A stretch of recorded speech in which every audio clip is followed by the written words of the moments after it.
Before the flood, before the giants, before the corruption of all flesh, 200 angels descended from the heavens to the summit of Mount Hermon.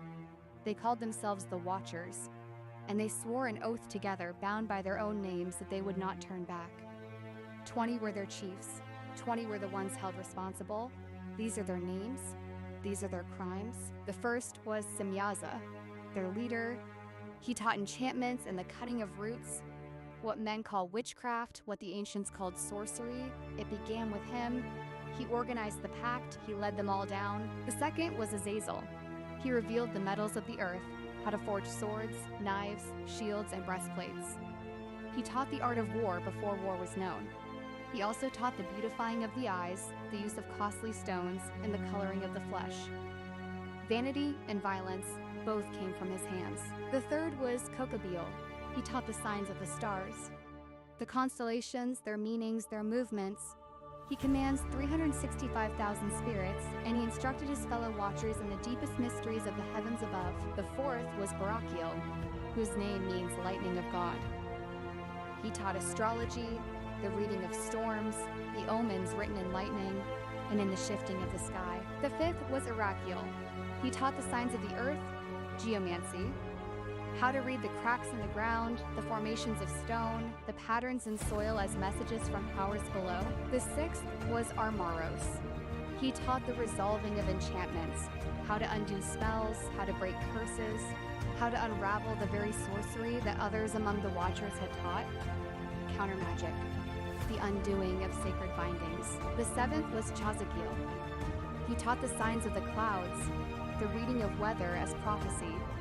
Storms, mist, the movement of the heavens, all became instruments of divination in his hands.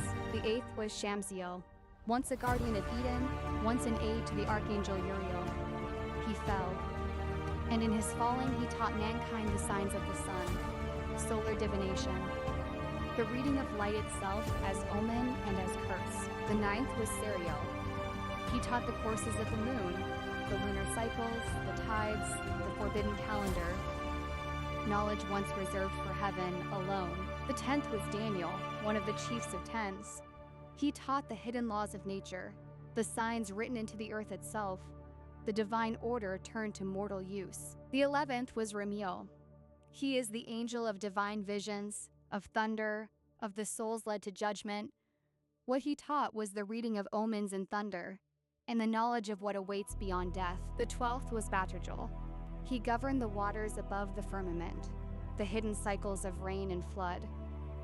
What he revealed to men was the timing of the waters, the secrets of the deep. The 13th was Azazel. His name carries the grace of God, but grace turned to forbidden purpose. He taught hidden divine knowledge to those who were never meant to receive it. The 14th was Gadreel, one of the chiefs of tens. His teachings, like those of Bezaleel, have been obscured by time and by damaged manuscripts. Some names were erased, some crimes were buried. The 15th was Shamsiel's counterpart, Semyaza. He governed legions, he crowned prayers and accompanied them to the fifth heaven. And yet he fell, and what he knew, he gave away. The 16th was Sariel's shadow, the moon and its courses, the hidden tides of time. What is above was brought below. The 17th was Tumiel, the 18th, Turiel, whose name means rock of God, the 19th, Yomiel, the 20th, Yehadiel. These four complete the chiefs of tens. Their individual teachings are not fully recorded, but their guilt is. Then came the 5 who were called the Satans, the instigators.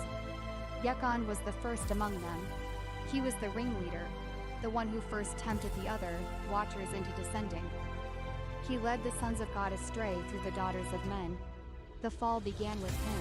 Azazel was the second. He imparted evil counsel to the holy sons of God. He persuaded them to defile their bodies.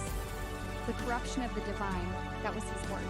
Gadreel was the third. He showed the children of men all the blows of death, the shield, the coat of mail, the sword for battle, every weapon of death that has ever been raised against a human being. It traces back to him. He also led Eve astray in the garden. From his hand, death has proceeded against those who dwell on the earth from that day and forevermore. Penemu was the fourth. He taught the children of men the bitter and the sweet. He taught all the secrets of wisdom, and he instructed mankind in writing with ink and paper. Through this, many sinned from eternity to eternity. Men were not created to confirm their faith with pen and ink. They were created to remain pure.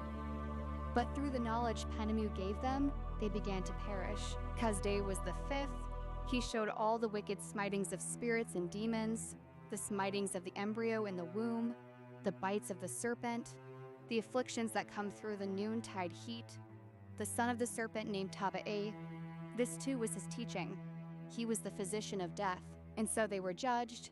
The archangels came. The watchers were bound in the valleys of the earth, in chains, in darkness, to await the final judgment. Their offspring, the Nephilim, were destroyed.